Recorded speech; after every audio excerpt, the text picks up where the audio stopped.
Buenas tardes, estimados alumnos. Bienvenidos a esta sesión eh, con una asesoría que vamos a dar de la materia de metodología de la investigación. Vamos a dar comienzo ya a esta sesión.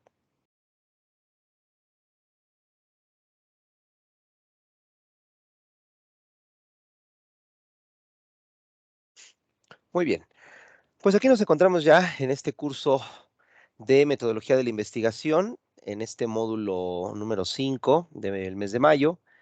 Bien, vamos a revisar un poquito los contenidos muy en general, de manera de resumen de las primeras 2 semanas de trabajo de esta materia y posteriormente estaremos revisando también cuáles son las actividades de evaluación que les están solicitando. Listo, entonces vamos a proceder a abrir aquí el contenido de la materia, el contenido teórico. Muy bien, aguardamos un momento para que se termine de visualizar. Perfecto, aquí tenemos metodología de la investigación. Rápidamente revisamos aquí esta pequeña introducción. Nos dice aquí, ¿dónde se puede aplicar la metodología de la investigación? Tal vez esa pudiera ser una de las primeras preguntas que nos podemos plantear, sobre todo en lo referente a la interrogante de, bueno, ¿para qué me sirve la metodología de la investigación, ¿no? ¿Cómo la puedo yo aplicar de una manera práctica? Entonces, ¿dónde se puede aplicar para presentar un descubrimiento sobre un determinado tema? Antes se debió de realizar un exhaustivo trabajo de investigación. Grandes logros científicos se han obtenido gracias a la aplicación de la metodología de la investigación. El campo de la investigación es muy amplio y prácticamente se utiliza en todas las ramas, como el sector industrial, de salud y económico, por mencionar solo algunos. En este caso, se tiene la oportunidad de explorarlo más de cerca, todos los aspectos que se deben de considerar para la ejecución adecuada de un proyecto de investigación. Muy bien, al final de cuentas, en efecto, el área o el espacio donde más se trabaja este tipo de metodología, pues es en el área científica. No obstante, nosotros siempre que realizamos algún tipo de investigación, podemos precisamente realizarla en base a una metodología. Hay muchas cuestiones, muchos estudios en este caso que requieren precisamente de esto, de una metodología. No se pueden hacer de manera arbitraria, un tanto al azar. Se tiene que llevar un orden, ¿verdad? Un orden, una serie de pasos bien planteados, determinados, para que nosotros podamos hacer una correcta investigación y lo más importante, que al final obtengamos resultados que pues nos sirvan para el tema o el factor que estamos nosotros investigando. Muy bien, aquí tenemos en la parte de las competencias, que es lo que se busca que ustedes aprendan con este curso. Y bueno, vamos a revisar, vamos a ir revisando un poquito los temas que tenemos desde aquí, desde el módulo 1. Nos dice aquí, desde tiempos antiguos, el ser humano ha tenido la necesidad de realizar investigaciones y gracias a ellos se han logrado grandes descubrimientos que ahora forman parte de la historia de la humanidad.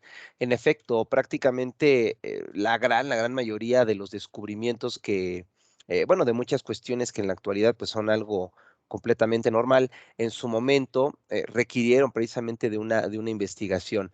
Incluso hay cuestiones que quizá fueron descubiertas o se obtuvieron de una manera un poco más al azar, ¿verdad? Con un poco de suerte tal vez, pero incluso con eso, bueno, se tuvieron que haber hecho investigaciones precisamente para afirmar ese tipo de fenómenos o cuestiones que se descubrieron de una manera, pues bueno, completamente, pues no planeada. Entonces, hasta en ese aspecto también, ¿no? Se tiene que considerar precisamente la metodología. Muy bien, entonces vamos a revisar rápidamente los temitas que tenemos aquí. Tenemos el primero de ellos, que es el hombre y sus obras, también la búsqueda del conocimiento y la verdad, las cuestiones del conocimiento y finalmente la metodología de la ciencia. Bueno, entonces vamos a revisar un poquito cada uno de estos contenidos.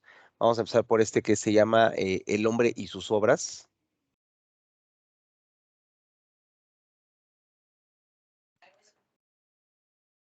Y vamos a irnos un poquito más para acá abajo. Ahí estamos, ¿no? Listo, aquí está. Bien, entonces en cuanto a sus temas tenemos, bueno, el hombre como un producto social y posteriormente el hombre ser productor en Mesoamérica. O sea, vamos a irnos un poquito hacia atrás, nos vamos a ir al contexto histórico para entender también algunos aspectos, fundamentos importantes. Bueno, nosotros nos debe de quedar claro que, pues bueno, el hombre, desde los inicios de su desarrollo en la historia de la humanidad, pues bueno, precisamente tuvo que socializar, ¿no? Tuvo que socializar con otros seres humanos, se formaron pequeñas sociedades y desde aquel momento, pues este hombre tuvo que empezar a desarrollar el conocimiento. De inicio, ¿qué era lo que requería conocer? Pues todo su entorno, el medio ambiente en el cual se desarrollaba.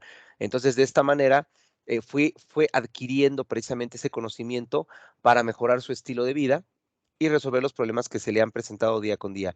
Por ejemplo, algunos de ellos eran cazar animales, cocinar alimentos, buscar algún espacio, un refugio para poder vivir y protegerse del clima. Entonces, todo esto era conocimiento, todo esto fue conocimiento que fue adquiriendo y el procedimiento, el proceso para ir adquiriendo dicho conocimiento, justamente se fue transformando poco a poco en una metodología, ¿verdad? O sea, fue generando una serie de pasos, una serie de aspectos que tuvo que ir desarrollando poco a poco para poder alcanzar ese conocimiento que necesitaba. Ahora, la forma de adquirir conocimiento en la mayoría de las ocasiones recae en las ideas al convivir el ser humano en la sociedad. En efecto, muchas veces las ideas, y aquí podríamos agregar esta palabra que pues es muy natural, tanto en los seres humanos como en muchas otras especies, esta parte de la curiosidad, ¿verdad? O sea, muchas veces la curiosidad también ha provocado que el ser humano pues quiera conocer más, ¿verdad? Algo tan simple como la, no sé, la luna, por ejemplo, ¿no? El ser humano veía la luna y le daba la curiosidad, bueno, ¿qué cosa es eso, no? ¿Qué cosa es eso que se ve por las noches, que brilla tanto, ¿verdad? Durante las noches, y aparte se está moviendo, en fin. Entonces ahí empieza, ¿no? En esta parte de la curiosidad y se empiezan a generar ideas para tratar de entenderlo, de entender esos fenómenos. Bueno, luego acá nos habla, bueno, el hombre como un ser productor en Mesoamérica. Recordemos que Mesoamérica, pues, es toda esta región que cubre gran parte de lo que actualmente es nuestro territorio nacional, sobre todo el centro, sur, sureste de México y parte de Centroamérica. Bien, en toda esta región es donde, pues bueno, el ser humano precisamente se desarrolla de mayor manera. Aún así, también había regiones en el norte como Oasis América o Aridoamérica, que también, bueno, fueron regiones importantes, pero ninguna fue tan rica y tan productora precisamente como Mesoamérica. Aquí tenemos estos aspectos. El desarrollo del cerebro. Hasta el día de hoy, científicos han comprobado que la dieta carnívora de los primeros pobladores favoreció el avance del desarrollo del cerebro, el cual permitió tener una mejor comprensión del medio ambiente. O sea, tiene que ver también en la parte de la alimentación.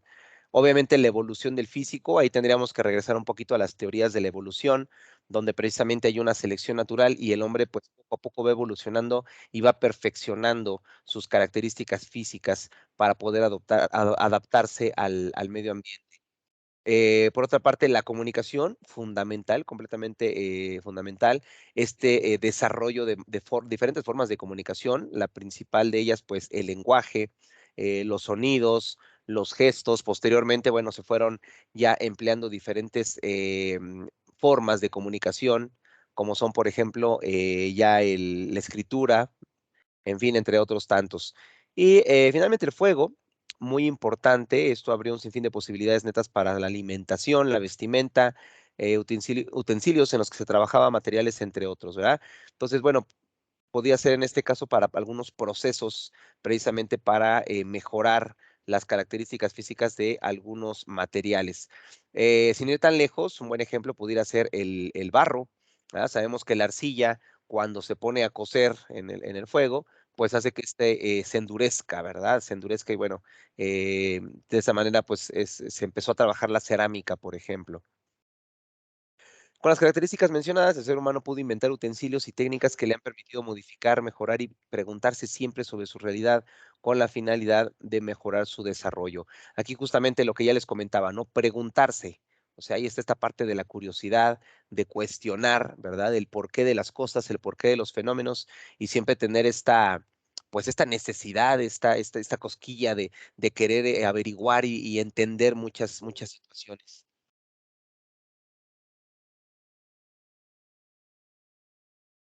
Bien, continuamos con el tema. Bien, el paso del pensamiento se tenía, que tenían las civilizaciones mesoamericanas a la ciencia de la modernidad ha hecho que estudiosos del tema intenten explicar los motivos de dicho cambio. Si estas civilizaciones alcanzaron grados de ciencia interesantes que aún en la actualidad se utilizan, entonces, ¿por qué un cambio en el pensamiento y la manera de hacer ciencia si ya se tenía una forma para hacerlo? En efecto, recordemos que los mayas, los incas, los aztecas, en fin, pues bueno, tenían grandes científicos, matemáticos, astrónomos, que en efecto habían desarrollado diferentes sistemas para poder estudiar todo este tipo de fenómenos. Y bueno, la pregunta sería esa, ¿verdad? ¿Por qué si ellos estudiaron de cierta manera o hicieron sus investigaciones de cierta manera y funcionaron al punto de que hay cosas en la actualidad que todavía deducimos o tenemos conocimiento gracias a ellos, pues por qué se cambiaron esos procedimientos, ¿no? Esas maneras de hacer ciencia, si precisamente ya había una forma de hacerlo y bueno, está demostrado que sí era práctica y era útil. La imprenta, por ejemplo, que llega a México gracias a los españoles por ahí de 1535, era utilizada para imprimir material religioso para la conquista espiritual. Recordemos que cuando los españoles llegan a Mesoamérica, pues una de las primeras intenciones que se proponen es precisamente el evangelizar. Entonces, utilizaron la imprenta para este procedimiento. Prontamente fue tomado un corte escolar para las universidades y escuelas, permitió que nuevo conocimiento y la forma de adquirirlo se fuera modificando para pasar a las ideas escritas, no solamente por medio de la observación, como se venían realizando, sino también ya de manera escrita. Bueno, la medicina, sin duda alguna, pues también hay una gran herencia muy importante, sobre todo en lo que se refiere a la botánica, que es todo este aprovechamiento de todas las propiedades con las que cuentan los diferentes elementos vegetales principalmente, ¿verdad? Para poder generar medicamentos que puedan solucionar o resolver enfermedades o problemas de salud.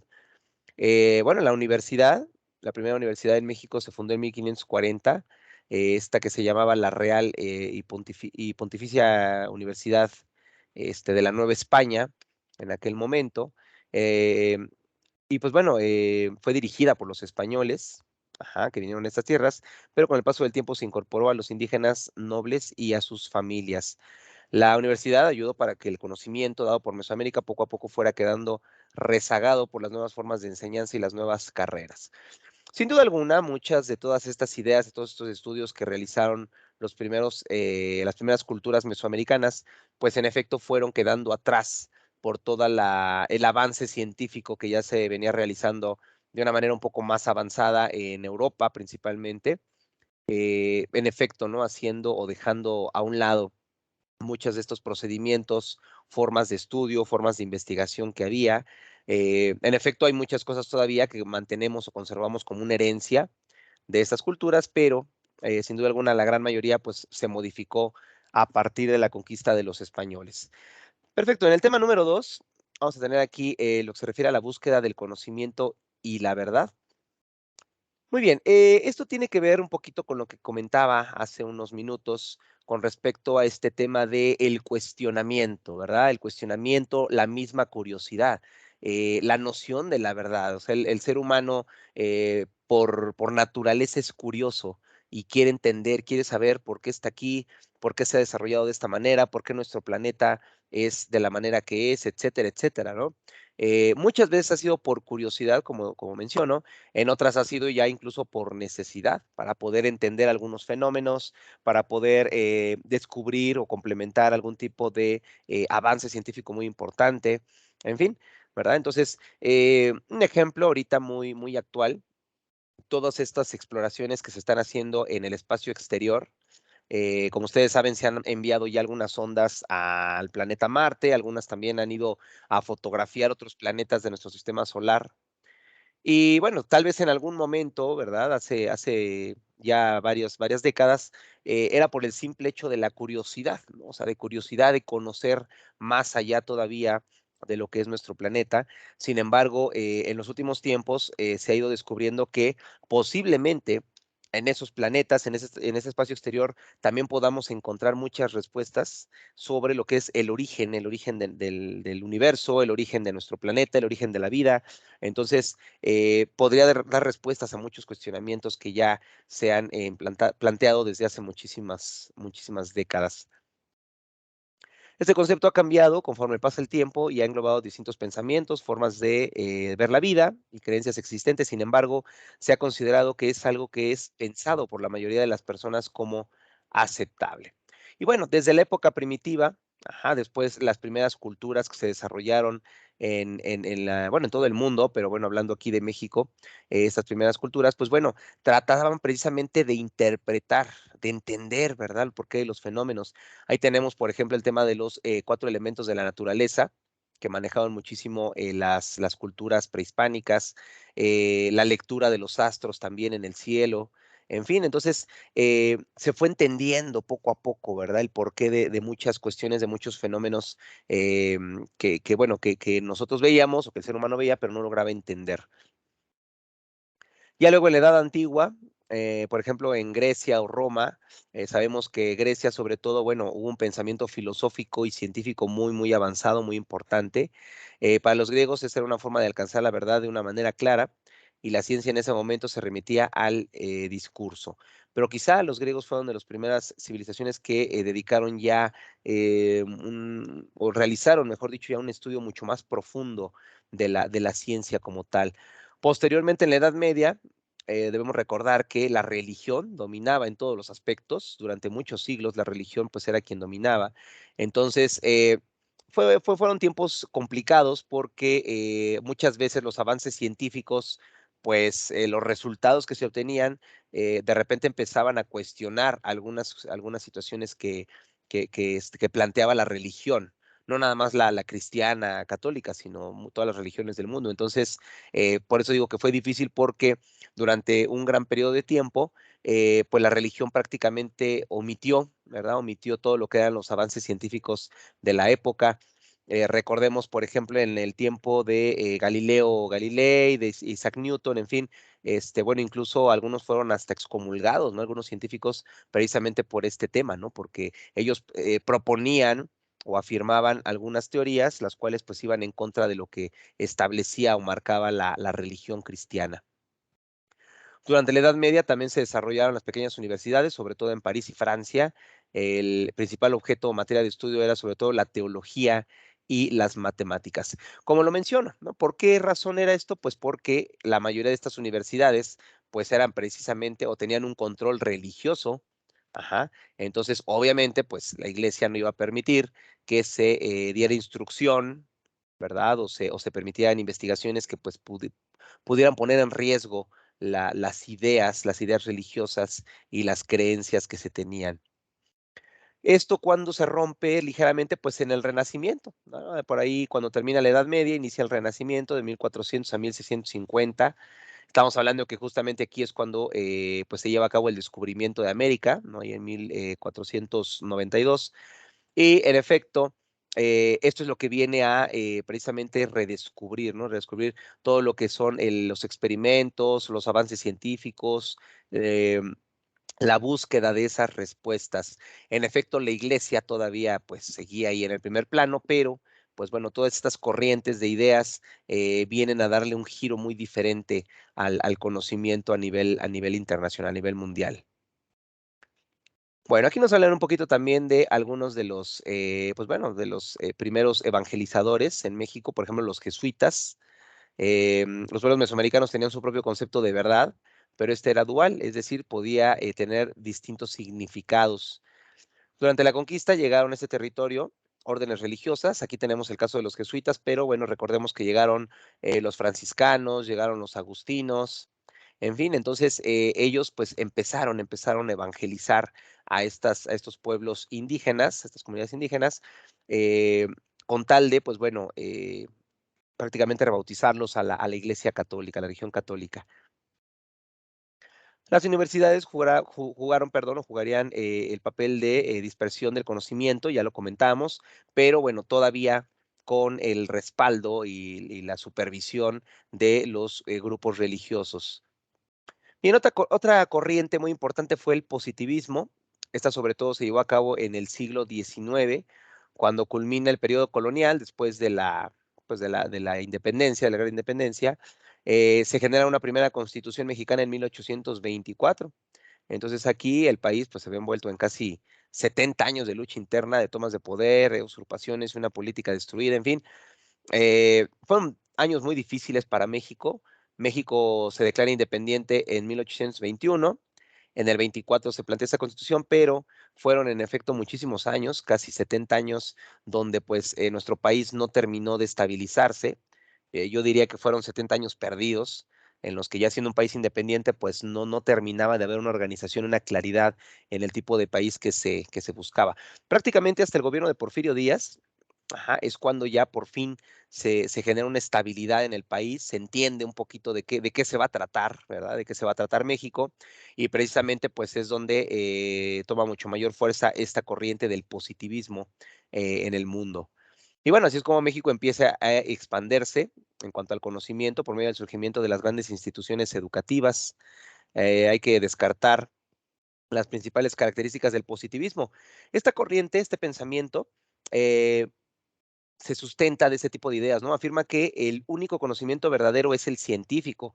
Ojo con eso, ¿no? O sea, ya el positivismo ya va completamente en contra de la religión, de cualquier tipo de religión, porque nos dice que el verdadero conocimiento es el científico nada más.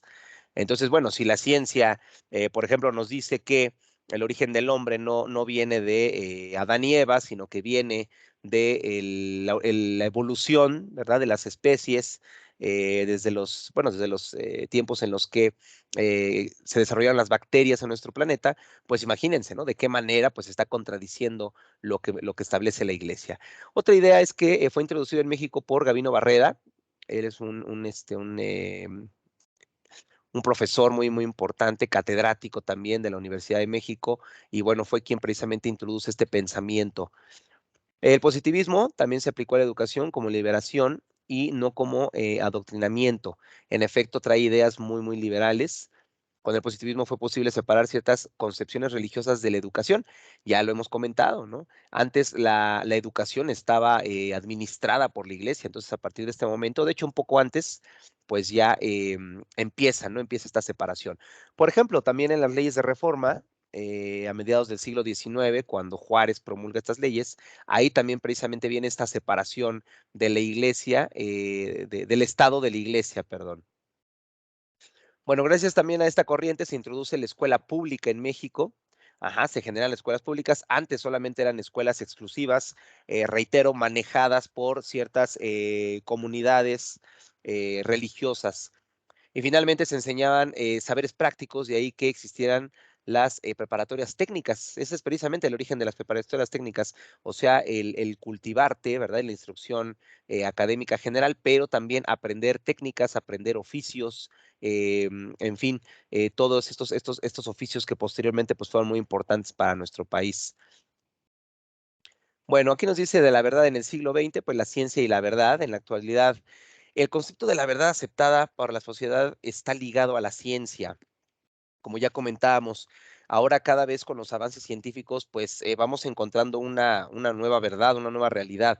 ¿Por qué? Pues porque la ciencia, la gran ventaja que tiene, y eso también tiene que ver con el método científico y con la metodología de la investigación, eh, tiene la gran ventaja de que la ciencia para comprobar una teoría se tiene que estudiar.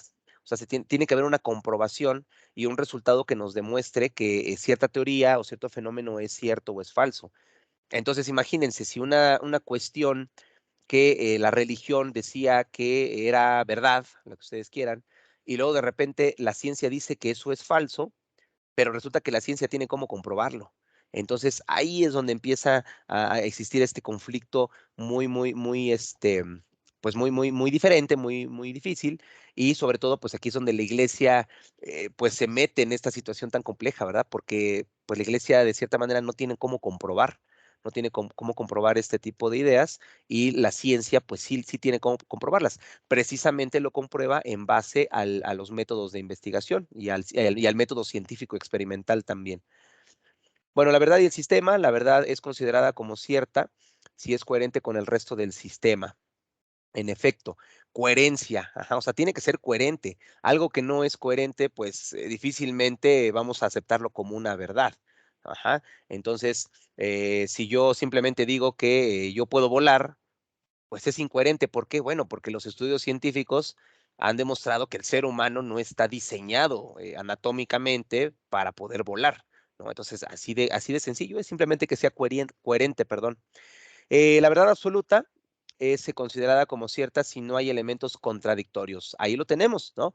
Mientras no haya un elemento que la contradiga, va a haber una verdad que es absoluta. Pero si puede haber un elemento que ya lo contradice, que lo pone en cuestión, entonces ya no va a haber una verdad absoluta y esto procedería precisamente a realizar una experimentación para poder tratar de entender o de deducir cuál es la verdad entonces. La verdad y la ciencia, la verdad es considerada como cierta si la ciencia lo avala y lo comprueba. Ya lo mencionábamos, ¿verdad? Entonces, va a haber una realidad, va a haber una verdad, siempre y cuando la ciencia lo avale y lo comprueba. Entonces, todas estas ideas conformaban precisamente el positivismo. Entonces, dense cuenta cómo, pues, es un cuestionamiento tremendo a la iglesia, ¿no? A lo que nos dice la iglesia. Entonces, reitero, si la iglesia nos decía que, bueno, no sé, alguna idea como ejemplo, si la iglesia nos dice, por ejemplo, que nuestro origen divino, ¿verdad? Viene precisamente de la creación de Dios, ¿verdad? Pues bueno, ahora la ciencia ya avala y comprueba que ha existido un proceso de evolución en los seres humanos, ¿verdad? Entonces, y que bueno, nuestro proceso de evolución partió hace ya millones de años de los primates. Entonces, insisto, ahí es donde está este gran conflicto que ha sido muy complicado, ¿verdad? Porque pues, precisamente la iglesia nos dice una cosa, pero ahora la ciencia lo avala y lo comprueba, y avala y comprueba lo contrario. Entonces, he ahí la dificultad que tiene este tema. Muy bien, vamos a revisar el siguiente punto. Cuestiones del conocimiento. Vámonos hasta acá abajo, al tema. Bueno, conforme pasa el tiempo, el ser humano ha transformado la realidad y le ha dado múltiples interpretaciones de acuerdo con los nuevos conocimientos y experiencias adquiridas. Además, ha formulado teorías, teoremas y postulados. Así surgieron los grandes pensadores que ilustraron a la humanidad por su capacidad de pensamiento. Cada pensador tenía su propia visión y postura sobre un determinado tema de interés. Y en efecto, durante todo este periodo, sobre todo en el Renacimiento, hubo muchos científicos que incluso entre ellos, ¿verdad? Entre ellos tenían ciertos roces. ¿Por qué? Pues bueno, porque uno proponía una idea, proponía alguna situación y el otro proponía algo completamente diferente, ¿no? O tal vez algo parecido, pero con ciertos lineamientos ya distintos. Entonces, esa también fue algo muy común en ese periodo de desarrollo y hasta la fecha sigue ocurriendo, ¿verdad? O sea, hay todavía científicos que tienen la teoría o una teoría sobre cierto fenómeno y hay otros que, pues bueno, tienen una teoría diferente, ¿no? O tal vez una muy parecida, pero con algunos cuestionamientos. Bueno, por ejemplo, aquí tenemos a Nezahualcóyotl. Como sabemos, fue un pensador y poeta eh, mexica, tenía un pensamiento artístico sobre su cultura, desempeñó grandes obras de arquitectura y desde muy pequeño sobresalió por su afinado pensamiento, conocido también como el rey poeta, ya que tiene importantes obras literarias contenidas, perdón, en la antigua biblioteca de Texcoco. Bueno, aquí tenemos uno de los ejemplos, ¿no? Luego tenemos también el caso, por ejemplo, de Sor Juana Inés de la Cruz, un poco más adelante. Ella, originaria de la Ciudad de México, fue gran representante del barroco en nuestro país, en la época de la colonia todavía, en donde destaca por su originalidad de escribir, su capacidad de percibir la ciencia y su teología. Esos pensamientos chocaban con la forma de pensar del siglo XVII de la Nueva España colonial. Fue criticada por sus poemas y escritos, pero en la actualidad se le considera una mujer célebre por la manera de abordar los problemas de su medio. Quizá ese es el mayor mérito que tiene. Yo casi estoy seguro que así como existió Sor Juana, seguramente en aquel tiempo y en otras épocas hubo muchas mujeres que precisamente tenían un pensamiento parecido a este, solamente que por la situación y el contexto que se vivía, pues no era tan fácil. De hecho, prácticamente no era permitido que una mujer expresara este tipo de ideas. Pero bueno, Sor Juana Inés, al final de cuentas, ella sí lo hizo. Bueno, aquí también les viene una liga, si gustan conocer un poquito más sobre los escritos y poemas de Sor Juana Inés de la Cruz, muy interesantes también. Bueno, algunas teorías prehispánicas en el siglo XXI, no sé si ustedes les tocó, seguramente sí, estas teorías que, por ejemplo, ya escuchábamos en la actualidad sobre el fin del universo, que se iba a acabar el mundo, en fin, sobre todo cuando llegó el año 2000, se oían mucho este tipo de cuestiones, en lo personal creo que mal interpretadas. Por ejemplo, los mayas hicieron muchos descubrimientos gracias a sus trabajos en materia astronómica, matemática y física. Eh, el conocimiento o su conocimiento se basaba en muchos de los que actualmente se tienen, lo que dio a esta civilización el crédito que le compete por una gran capacidad intelectual que tuvieron. Uno de los principales ejemplos son los eclipses. Como sabemos, los mayas predijeron, o mejor dicho, generaron el mapa o el calendario, ¿verdad? El calendario en el orden en el que se van llevando los eclipses. Y bueno, ellos pronosticaron los eclipses hasta la actualidad y todavía en tipo futuro, ¿no? Entonces es impresionante el avance astronómico y matemático que desarrollaron los mayas. Bueno, vamos a pasar hasta acá de este lado. La teoría del juego, los postulados que anteriormente se expusieron tienen un grado de conocimiento específico. Ese conocimiento fue muy profundo y sus hipótesis tenían un nivel de complejidad que se puede decir que en ciertos casos solo está disponible o al alcance de los más estudiosos. Bueno, la teoría del juego está orientada en abordar lo complejo y llevarlo a situaciones de la vida cotidiana para compararlo, analizarlo y tener una base de resultados con enseñanza. Dentro de la teoría del juego, la complejidad y la creatividad se fusionan para tratar de hacer más comprensibles los conocimientos profundos. Em, en resumen, esto lo podemos traducir también en lo que muchas veces ya hemos escuchado, de que generalmente siempre es preferible la experiencia práctica, ¿verdad? Que la experiencia teórica, ¿verdad? O sea, es muy diferente que nosotros leamos algo, lo entendamos, lo comprendamos, a que nosotros lo vivamos ya directamente, ¿verdad? Que lo podamos ver, que lo podamos tocar, que podamos observarlo. Entonces, en eso se basa un poquito esta parte de la teoría del juego. Bueno, muy bien, vamos acá abajo a otro punto. Bueno, esta teoría también puede conceptualizarse como un método de enseñanza que integra una estrategia educativa a través del juego para obtener un aprovechamiento académico. Fíjense que en la actualidad yo siento que durante muchísimas décadas se perdió un poco este concepto, esta forma precisamente de conceptualizar, de enseñar. Y tiene poco tiempo que los docentes pues han tratado de ir retomando este tipo de enseñanza, ¿verdad? En base al juego, en base a la experiencia. Al parecer, como les repito, es mucho más dinámico, es más atractivo, es más entendible. Y bueno, yo se los digo también como experiencia, algún tiempo que yo también trabajé en nivel primaria y nivel secundaria, la verdad es que yo también pude comprobar por propia experiencia que, en efecto, los alumnos aprenden de una mejor manera cuando trabajan algo de manera más práctica, trabajan algo que les genere una experiencia práctica. Entonces, no estoy diciendo que no sea bueno los libros, por ejemplo, ¿no? Todo el material teórico que existe es muy bueno, pero es muy bueno complementarlo precisamente con esta parte práctica. Bueno, muy bien, vamos a revisar el último tema, que es el 4, metodología de la ciencia. Bueno, aquí es donde ya vamos a ir entrando un poquito ya más de lleno a lo que es este curso, que es la metodología de la investigación. Bueno, entonces la metodología como ciencia o en la ciencia, ajá. Entonces vamos a empezar por ver un poquito lo que es la historia e inicios del método científico. En efecto, con todos estos trabajos que ya mencionábamos que empiezan a realizar los científicos, sobre todo en la época del Renacimiento, se van dando cuenta que tiene que haber una organización, un orden en esas investigaciones, en esos experimentos científicos. ¿Por qué? Porque precisamente este orden, este procedimiento, les va a permitir tener un mucho mejor y mayor control a los experimentos que se están realizando. Yo creo que eso es una palabra clave, tener control. Ajá. Porque cuando no se tiene control en una experimentación, vamos a tener resultados que no van a ser correctos, vamos a poder, tal vez hacemos un experimento, luego lo repetimos y nos va a salir completamente diferente. Entonces, por eso es que se requiere tener precisamente una metodología. Bueno, aquí van a encontrar ustedes un poquito de historia, ajá, el desarrollo de la ciencia en la Grecia y el mundo antiguo. Ahí tenemos a muchos de los principales científicos griegos.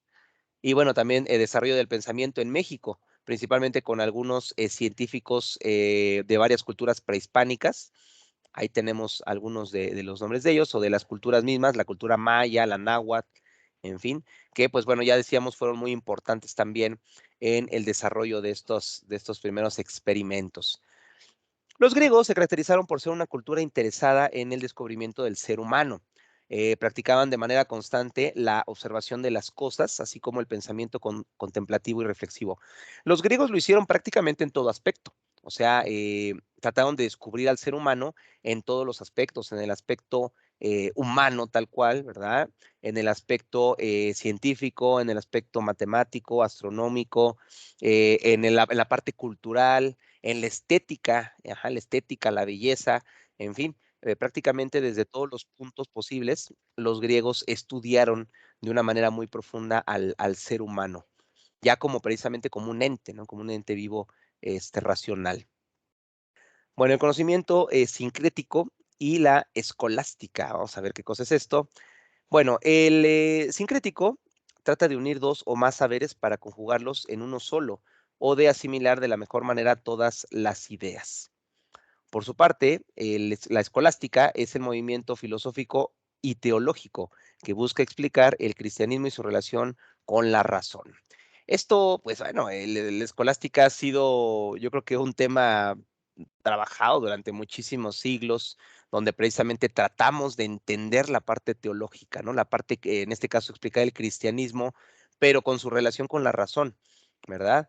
Nosotros, por ejemplo, podemos leer la Biblia y vamos a encontrar muchas cuestiones, muchas situaciones que de repente difícilmente podemos entender. Y no que no se entienda lo que nos dice, sino que no podemos entender cómo puede ser, digamos, físicamente real, ¿verdad? De forma natural no pueden ser reales ciertos acontecimientos. Entonces, por eso la escolástica trata de entender esa parte. El surgimiento de muchas culturas, así como sus constantes movimientos por la conquista, hicieron posible el sincretismo, como un intento de fusionar distintas doctrinas. Un ejemplo es en Mesoamérica, donde se generó un método sincrético denominado chamanismo, que tiene relación con la naturaleza. Entonces, eso es simplemente lo que busca, ¿no? Fusionar distintas doctrinas. Ajá, a eso se refiere precisamente lo sincrético o el sincretismo. Bueno, aquí tenemos otras características de la escolástica, también para que por favor las revisen con más calma. Vamos a continuar con otros puntos importantes. Bueno, el punto culminante en el cual América y Europa empezaron a generar un nuevo conocimiento ligado por los mismos temas fue después de la conquista. Obviamente, antes de la conquista, bueno, ni los europeos tenían idea de que existía América. Y bueno, las culturas americanas tampoco tenían muy claro si eran, si existía alguien más en el planeta. De hecho, recordemos que muchas culturas prehispánicas tenían la idea de que ellos eran el centro del universo, ¿no? Entonces, bueno, y sus centros ceremoniales. Entonces, por eso era muy complicado. Entonces, hasta después de la conquista se empieza a generar precisamente esto que decíamos, ¿no? Esta parte de los sincréticos, empezar a fusionar las distintas doctrinas para tratar de entender algo. El pensamiento filosófico en la época de la colonia en México está englobado en la lógica. Entiende la lógica como la ciencia que dirige y ordena las operaciones del entendimiento humano para que pueda encontrar la verdad, ¿verdad? Entonces, en efecto, o sea, tratamos de utilizar la lógica para encontrar la verdad y, bueno, para entenderla a final de cuentas, ¿verdad? Entonces, yo trato precisamente de entender los elementos de la naturaleza, los fenómenos de la naturaleza, ajá, todo lo que ocurre, lo que nos ocurre, trato de entenderlo, ubicar o encontrar esa lógica para que entonces yo pueda aceptar esa verdad. Bueno, muy bien, tenemos aquí también estos puntos importantes. Una ideología quiere decir que se abordan ideas, ajá, por eso es ideología, ajá. Luego la gramática general expone filosóficamente la teoría del lenguaje, por eso es gramática. Y esta parte que nos interesa mucho en este momento, método. Fija las reglas a que está sujeta la disposición de las ideas y el uso de la palabra para descubrir y exponer la verdad. Entonces, de aquí viene precisamente la palabra de metodología, que es justamente de lo que trata esta materia, ¿verdad? Y ahí lo dice claramente, fija las reglas. Ya les decía yo hace un momento, la metodología lo que busca es dar un orden. Ajá. Entonces, ¿cómo se puede dar ese orden? Pues precisamente estableciendo determinadas reglas que pueden estar sujetas a la disposición de las ideas y al uso de la palabra para descubrir y exponer la verdad. Entonces, nosotros con una metodología vamos a organizar esas reglas, ajá, para poder alcanzar la verdad de algo, para tratar de descubrir la verdad de algo. Bien, Fray Diego de Rodríguez fue un ingeniero, estudioso de las matemáticas y de las aportaciones astronómicas de Galileo y de Kepler, perdón, ambos científicos con ideas modernas europeas. El Fray fue el pionero en traer estas nuevas ideas sobre el universo a México, dando paso a la ciencia moderna. Fíjense que esto es bien, bien interesante. También aquí hago rápidamente un paréntesis. Así como es el caso de este religioso, Fray Diego Rodríguez, es interesante que también durante esta época, incluso durante la época del Barroco, más adelante en el Renacimiento mucho más, pero digo que es curioso que hubo muchos científicos, de hecho, que descubrieron muchos fenómenos interesantes de la naturaleza que eran religiosos. O sea, digo, es curioso, es interesante, ¿no? Que siendo religiosos hayan tenido precisamente este interés, esta curiosidad de querer descubrir algo más, ¿verdad? Entonces, ahí tenemos el caso de este religioso, de Fray Diego Rodríguez. Por ahí, si no mal recuerdo, por ejemplo, Mendel, aunque bueno, sus teorías ya fueron descartadas. No es cierto. Sí, no, bueno, Mendel también fue religioso, si no mal recuerdo. Pero no, trataba de recordar otro estudioso de las teorías de la evolución, a ver si ahorita me acuerdo de su nombre. Pero bueno, resulta que él era un fraile, era fraile él, ¿no? Entonces él desarrolla esos primeros experimentos, insisto en lo mismo, para tratar de comprender ciertos aspectos de la evolución y del origen de la vida, del origen de las especies. Entonces, reitero, vuelvo a lo mismo, ¿no? O sea, siendo religioso, pues tuvo esa necesidad, esa curiosidad de tratar de entender en efecto, ¿no? Cuál pudiera ser una explicación del origen de la vida. Bueno, vienen aquí algunas corrientes importantes también, sobre todo de finales del siglo XIX y XX y principios del XX. El positivismo, por ejemplo, por ahí ya se había platicado un poco de él previamente, pero bueno, el presidente Porfirio Díaz apoyó en gran medida el desarrollo de la educación y las artes. Justo Sierra también ejerció una influencia que se prolongó por más de un siglo y de la cual aún quedan vestigios de la educación actual. La reforma también, y se diga, la reforma de Juárez, es lo que les comentaba, que hubo, pues bueno, cambios muy drásticos. Por ejemplo, un gobierno civil y laico, ¿no? O sea, un gobierno que no estuviera dependiendo de las ideas de la iglesia. Quizás ese fue uno de los principales elementos que se plasman en la reforma de Benito Juárez, ¿no? En las leyes de reforma. Y bueno, múltiples expresiones, surgen muchas expresiones de ideas de los jesuitas, los conservadores, liberales, simpatizantes de todo tipo de postulados, que ayudan a que el conocimiento no se quede solamente en un rubro, sino que se diversifica y se va ampliando la forma en la que la sociedad perdón, se nutría de esas ideas. Es que aquí al final de cuentas, jóvenes, eso era el principal problema, o sea que la iglesia tenía todo, pues todo cerrado, ¿no? Todo concentrado en una sola idea, un solo concepto, y es que, bueno, el origen de todo, absolutamente de todo, pues era el origen divino, ¿no? Entonces, cuando esto se hace a un lado, sobre todo en este momento, a partir de la reforma, a partir del positivismo, eh, pues salen muchísimas corrientes, muchísimas ideas que, reitero, no quiere decir que todas estuvieran peleadas unas con otras, al contrario, más bien era una manera de enriquecer el conocimiento en general. ¿No? Entonces era como que, bueno, tenemos una idea de esto, pero por acá tenemos otra idea y acá tenemos una posible teoría para entender tal fenómeno, etcétera, etcétera. Entonces fue un momento muy importante porque precisamente la libertad de pensamiento, ¿verdad? De ideas, creció mucho. Yo creo que fueron los ideas precisamente, los inicios, perdón, precisamente de este liberalismo en lo que se refiere a las ideologías. Bueno, por ejemplo, ya avanzando hasta el siglo XX, hablando del general Lázaro Cárdenas del Río, en su reforma se tuvo la facultad para modificar los libros de texto, la orientación a los programas de estudio en favor a la mejora de la vida social de las comunidades, la participación activa de los funcionarios y docentes para elaboración de contenidos. Además, surgieron las escuelas rurales. En efecto, vemos cómo poco a poco va habiendo mucho más apertura. Se permite, por ejemplo, aquí, ¿no? Que los docentes puedan empezar a generar sus propios contenidos, a buscar una manera diferente de educar, cuando antes, pues, reitero, era demasiado estricta las formas, ¿no? Y no había más, no podía haber más. Entonces aquí poco a poco se va ampliando estas posibilidades. Bueno, el quehacer científico del siglo XX, aproximadamente en los años 50, México tenía una plantilla muy reducida de comunidad científica. Los hallazgos que se hacían eran esporádicos, no financiados por el gobierno, y generalmente era una recreación de las ideas que llegaban del exterior. Tal vez aquí este es el punto más importante. Sabemos que pues bueno, con dinero se puede hacer cualquier cosa. Entonces, imagínense, científicos muy pocos y luego no financiados. Era muy complicado, se requiere inversión para poder experimentar. Entonces, más o menos de mediados al segundo, tercer tercio del siglo XX, pues precisamente empieza a haber ya un poco de apoyo por parte del gobierno federal para todo lo que es la experimentación científica. Hasta antes de los años 70, el gobierno no mostraba mucho interés en la ciencia, en ocasiones era hasta hostil, pero después empezó a mostrar que la ciencia era importante para desarrollar sus intereses nacionales y modernizar al país. Ya para el año 2000, dentro de las agendas estaba la ciencia como desarrolladora de la nación y las autoridades administrativas la recomendaban. Fíjense que yo soy de la idea, bueno, soy de la idea y aparte pues por lo que yo he leído, ¿verdad? Eh, de que un fenómeno muy importante que impulsó esta parte del interés en la ciencia fue precisamente el petróleo.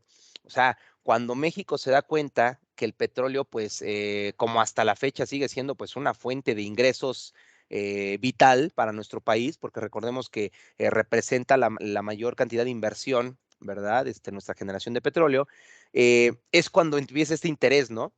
Porque precisamente los conocedores, los científicos que en aquel momento pues eran químicos, ¿no? Especializados en el área de energética, en referencia a lo del petróleo, se dan cuenta, se dan cuenta que necesitamos estudiar más, hay que investigar los beneficios, los factores, qué se puede lograr con el petróleo, con otro tipo de químicos, etcétera, etcétera. Y creo que ahí es donde el gobierno empieza a mostrar un poco de interés, ¿no? Decir, ¿saben qué? Necesitamos aprender precisamente de todos estos elementos. Y bueno, poco a poco la ciencia se va ampliando y bueno, ya hay un interés generalizado en el aspecto científico. Obviamente no nos podemos comparar con países como Alemania, como Suecia, Noruega, Canadá, Estados Unidos, que bueno, tienen un poder en cuanto a experimentación y avances científicos increíble, ¿verdad? Pero por lo menos a como lo fuimos antes de los años 70, pues ahora sí ya nuestro gobierno está muy interesado y se trabaja, se avanza en la parte científica. El neopositivismo es un movimiento filosófico que sostenía que la validación de las propuestas o ideas debe realizarse de manera empírica, es decir, con base en la experiencia y la observación de los hechos, y el método científico debe limitarse a ello. Bueno, aquí el neopositivismo de repente puede chocar un poquito con esta parte del método científico, ¿no? Porque como lo dice aquí el texto, el método científico debe limitarse a esta parte de la experiencia, ¿no?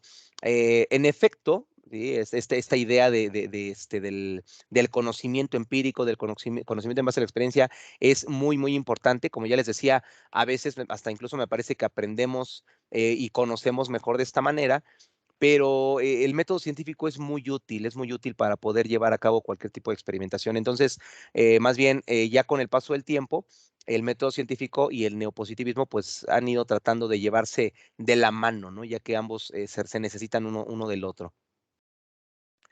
Bueno, aquí tenemos otro concepto, el racionalismo crítico. Esta nueva propuesta fue realizada por el autor Karl Popper y de acuerdo con Cruz Olivares y González, describe lo siguiente. La propuesta de Popper se define como racionalista, porque el conocimiento es fruto de una actividad interpretativa de la razón fundada en la experiencia. Otra vez tocamos el tema de la experiencia, pero simultáneamente es crítica, porque las interpretaciones de la razón deben ser siempre corregidas y revisadas. Fíjense que esto es un aspecto muy importante que tiene el método científico, ¿no? Siempre todo debe de tener la posibilidad de corregirse y siempre de revisarse. O sea, yo un resultado que obtengo en un experimento científico, pues yo no puedo asegurar al 100% que es real. Tengo que hacer correcciones y tengo que revisarlo, tengo que verificar que el resultado es auténtico. Bueno, jóvenes, muy bien. Vamos a llegar hasta aquí en esta sesión el día de hoy, por cuestiones de tiempo, ya va a terminar la hora de esta sesión. Sin embargo, pues prácticamente, como pueden ver, hemos ya revisado todo lo que es el módulo 1. Ajá. Entonces, bueno, ya con ello nosotros podríamos desarrollar sin ningún problema la actividad de la semana 1, que es la que corresponde entregar este próximo domingo. ¿De acuerdo? Entonces, ya como saben, pues depende de ustedes seguir revisando para la próxima semana el módulo 2, ajá, con los temas correspondientes. Ahí los tenemos, la investigación en México, esbozo de un proyecto, su primera parte, también la segunda, y elementos base de la investigación, ¿no? Aquí es donde vamos a empezar a revisar ya cómo es que se va conformando precisamente la metodología de la investigación. Pero en fin, reitero, ustedes tendrán que revisarlo con calma. Ya para terminar nuestra sesión, vamos a regresar a nuestra plataforma de Blackboard. Nada más para revisar rápidamente qué es lo que les están solicitando hacer en sus actividades. Ya con esto vamos a terminar la sesión. Bueno, la actividad 1, que como comentaba, ya hemos visto los contenidos para hacer esta actividad. Vamos a ver de qué se trata, qué les están solicitando en esta primera actividad. Muy bien, ya como ustedes saben, esta parte del protocolo creo que no es necesario retomarla. Un documento de Word lleva su portada, lleva también una introducción. Y bueno, les piden elaborar primero que nada un mapa conceptual en el cual van a considerar los términos del tema 4 que ya vimos el día de hoy. Historia e inicios del método científico, conocimiento sincrético y escolástica, ya los platicamos también, ¿verdad? Que es donde se fusionan las doctrinas. Conocimiento científico en México del siglo XVII al XX, ahorita también lo revisamos. El quehacer científico del siglo XX, el neopositivismo y racionalismo crítico. Es un mapa conceptual. Hay que tratar de organizar estas ideas de una manera gráfica, interesante, que se entienda y bueno, que nos ayude a entender de una manera mucho más fácil todos estos conceptos. Muy bien, también tenemos acá ya la conclusión y su bibliografía. Si se dan cuenta, esta primera actividad está, creo yo, bastante sencilla. Mapa conceptual lo pueden realizar en una plataforma como Canva, lo pueden realizar en Geniali, lo pueden hacer incluso en PowerPoint o incluso pueden hacerlo directamente ya en su documento de Word. Aquí aprovecho para hacer la invitación. Aquí en el centro de enlace hemos estado haciendo algunos talleres sobre diferentes temas. Hay un taller que realizamos sobre la realización de la introducción. Hay otro también donde les explicamos cómo hacer un mapa conceptual directamente en el programa Word. En fin, estos talleres los van a encontrar ya grabados en un canal de YouTube que bueno, pueden encontrar con el título de Centro de Enlace Torre Insurgentes.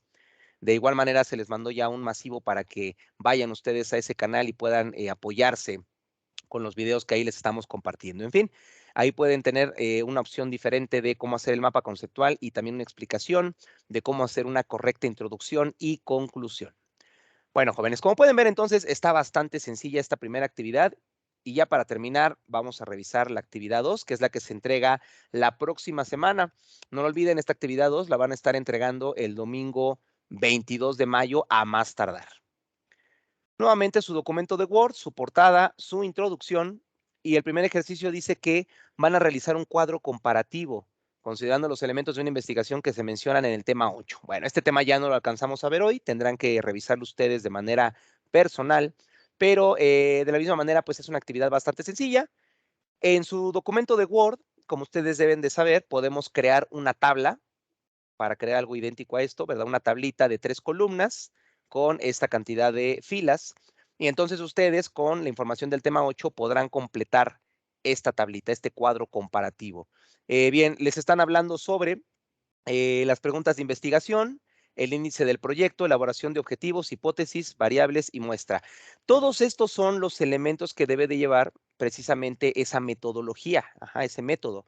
Entonces, aquí les están preguntando qué es cada uno de ellos y finalmente en qué parte de la investigación se realiza. Entonces, bueno, insisto, toda esta información que ustedes van a utilizar para este cuadrito viene justamente en su tema número 8, aquí dentro de su curso de metodología de la investigación. Finalmente, su conclusión, su bibliografía. Y bueno, ya saben que cuentan aquí con algunas recomendaciones, Viene también la liga para que puedan ver todos los recursos didácticos. Ya lo saben, si de repente yo no tengo muy claro qué cosa es un cuadro comparativo, qué es un ensayo, a qué se refiere un resumen, un cuestionario, en fin, aquí vamos a encontrar la descripción, la explicación y cómo se puede realizar cada uno de esos materiales o recursos didácticos. Bien, esta recomendación no la olviden, eviten transcribir información, o sea, no nada más copien y peguen, por favor, ¿vale? Hay que cuidar ese detalle y procuren parafrasear sus propias palabras, lean el fundamento, el concepto, entiéndanlo y luego posteriormente pues ya nada más ustedes transcriben. Vienen sus competencias y finalmente su rúbrica y el espacio de su entrega. Listo, jóvenes, como se pueden dar cuenta, creo yo, están muy sencillas las dos actividades que tienen que entregar, bastante sencillas, no creo que les lleve más de 2 horas, cuanto mucho hacerlas, entonces todavía tienen muy buen tiempo para realizarlas. No lo olviden, actividad 1 se entrega este domingo a las 23:59 horas a más tardar, es la noche, y la actividad 2 también a más tardar el día 22 de mayo a las 23:59 horas.